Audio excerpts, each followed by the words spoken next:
আমাদের পরিবারে যখন কোনো নতুন অতিথি আসার কথা থাকে, আমরা চারিপাশটা কতটা শান্ত রাখি, তাই না? মা এবং আগামী সন্তানের জন্য আমরা তৈরি করি এক নিরাপদ আর নিভৃত পরিবেশ। ঠিক একই রকম একটা সময়ের মধ্যে দিয়ে যাচ্ছে আমাদের বক্সা টাইগার রিজার্ভ। আগামী 3 মাসের জন্য ডুয়ার্সের সমস্ত জঙ্গল পর্যটকদের জন্য বন্ধ।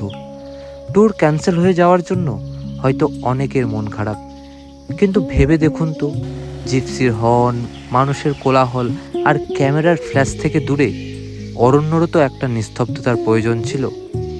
বর্ষাকাল হলো জঙ্গলের নতুন প্রাণ সৃষ্টির সময়, প্রাণীদের প্রজনন ঋতু। এই সময়টা আসলে প্রকৃতির ম্যাটারনিটি লিভ বা মাতৃত্বকালীন ছুটি।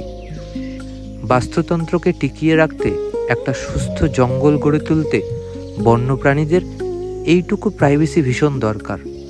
বক্সার এই গহীন অরণ্য এখন নিজের মতো করে শ্বাস নিচ্ছে, সেজে উঠেছে নতুন সবুজ পাতায়।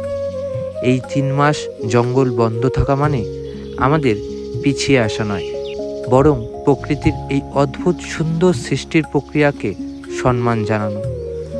আসুন এই সময়টুকু আমরা অরণ্যকে নিজের মতো থাকতে দিই।